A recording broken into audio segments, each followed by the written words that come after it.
Então, primeiro vamos relembrar alguns conceitos que vimos na aula passada. Então, recursos não renováveis, desculpa que tem um erro aqui no slide, é não renováveis. Então, bora lá. Então, recursos não renováveis são recursos naturais de formação lenta que, face às taxas de consumo, rapidamente se esgotam, não sendo possível a sua reposição à escala de vida humana. Então, relembrando aí novamente que recursos não renováveis, como vimos na aula passada, compreendem os combustíveis fósseis, que são formados por meio de processos naturais, como a decomposição de animais, né, na verdade organismos, né, mortos que foram soterrados. Os combustíveis fósseis contêm alta quantidade de carbono, que é usado para alimentar a combustão. São usados como combustíveis, vimos na aula passada aí, o carvão mineral, o gás natural e o petróleo. Na aula de hoje estaremos abordando mais um recurso não renovável, que é o urânio. Este gráfico já vimos na aula passada e ele representa a matriz energética brasileira, que compreende de 53,6% dos recursos não renováveis e o restante, 46,4% dos recursos renováveis. Dentre estas porcentagens, temos aí o urânio e seus derivados ocupando 1,4% de recursos não renováveis. E esse é o nosso objeto de estudo hoje, o estudo do urânio e da energia nuclear. Bem, a energia nuclear ou energia atômica é a energia produzida nas usinas termoelétricas que utilizam o urânio e outros elementos como o plutônio como combustível. Podemos observar aqui na tabela periódica a localização desses dois elementos.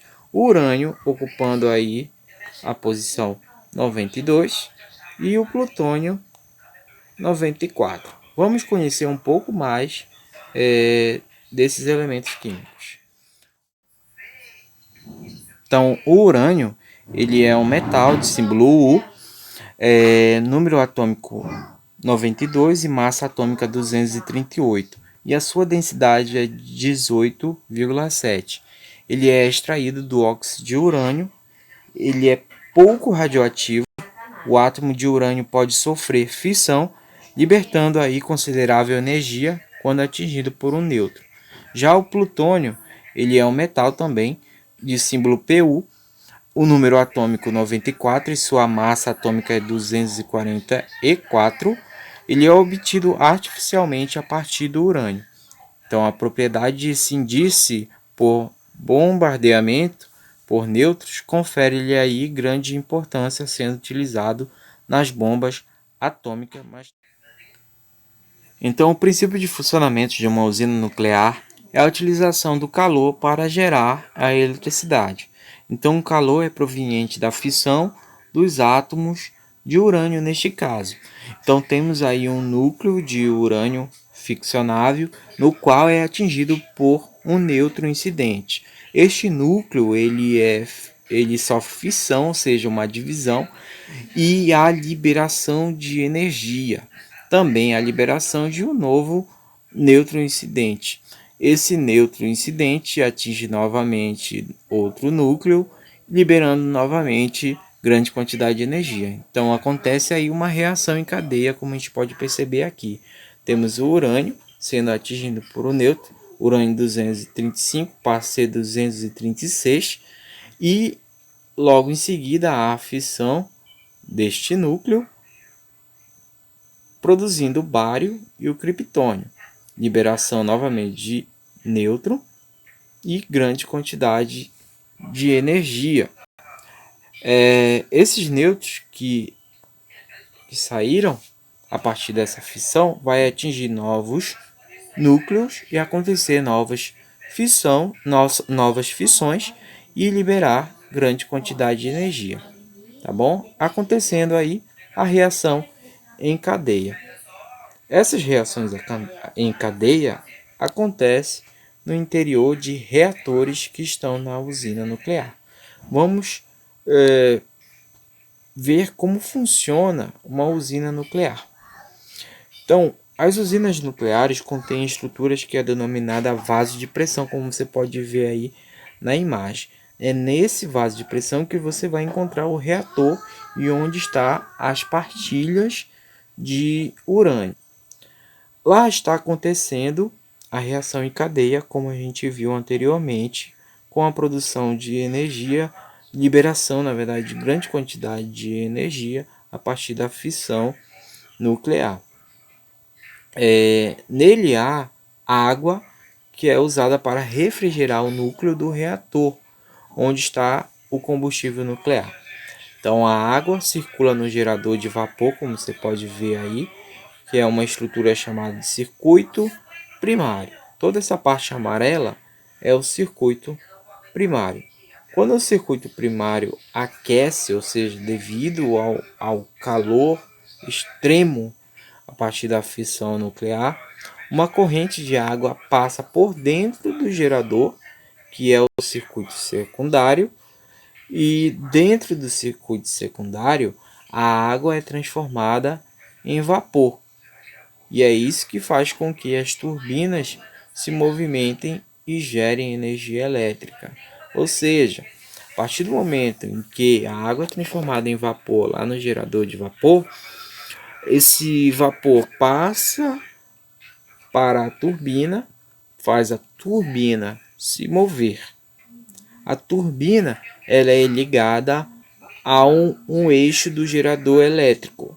E ao se mover a turbina, move também, consequentemente, esse eixo, fazendo mover também o interior do gerador elétrico, produzindo assim energia elétrica. Porém, esse vapor que faz mover as turbinas, ele é condensado e volta a ser novamente líquido e é acumulado no tanque de água de alimentação, tá bom?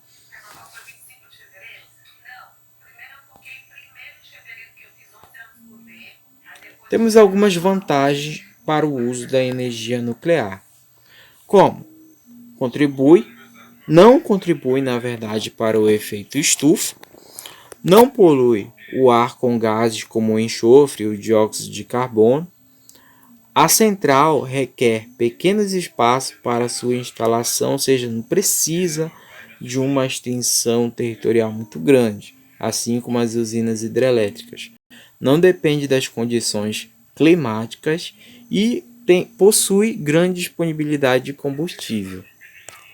Ainda as vantagens é uma fonte mais concentrada de geração de energia, a quantidade de resíduos radioativos gerados é extremamente pequena e compacta, a tecnologia do processo é bastante conhecida, o risco de transporte do combustível é significativamente menor quando comparado com o gás natural e o petróleo. Então temos também aí algumas desvantagens. Então, necessidade de armazenar os resíduos nucleares em locais isolados e protegidos, ou seja, esta desvantagem poderá ser superada a partir do momento em que se desenvolva ao longo do tempo novas tecnologias para reciclagem e reaproveitamento dos resíduos radioativos. Também nós temos aí a necessidade de isolar a central após o seu encerramento e é mais cara esse tipo de energia quando comparado às demais fontes de energia, como petróleo, né, a usina hidrelétrica e muitas outras. Os resíduos produzidos emitem radioatividade durante muitos anos, então essa aí é uma desvantagem muito grande. A dificuldade do armazenamento de resíduos, principalmente por questão de localização e também segurança, e pode inferir com os ecossistemas, ou seja, causar problemas nos ecossistemas e grande risco de acidente na central nuclear. Então, durante a história, já tiveram vários acidentes relacionados a usinas nucleares, e desde o primeiro acidente, que foi registrado em 1952, no Canadá, ocorreram muitos outros. Um dos mais graves foi o acidente de Chernobyl, que ocorreu na Ucrânia em 1986, que explodiu devido a uma falha no sistema de refrigeração. O mais recente que aconteceu foi no ano de 2011, na usina de Fukushima 1, na costa leste do Japão, que foi atingida pelo terremoto e pelo tsunami que abalou a região. Houve uma explosão nos prédios que abrigavam 2 reatores, que provocou a liberação da radiação na crosta terrestre e também na crosta oceânica, no mar. Também o Brasil enfrentou o pior acidente nuclear na sua história, quando o material Césio-137 não foi descartado corretamente. Calcula-se aí que 1.600 pessoas tenham sido contaminadas e 4 pessoas morreram devido a esse episódio. Então, gente, chegamos ao final da nossa aula. Temos uma atividade aí do livro, a página 271, 272 e 273, com relação às questões número 1, 6 e 7, sobre o tema que foi abordado na aula de hoje, tá bom? Então, resolvam a atividade. Até a próxima. Fique com Deus.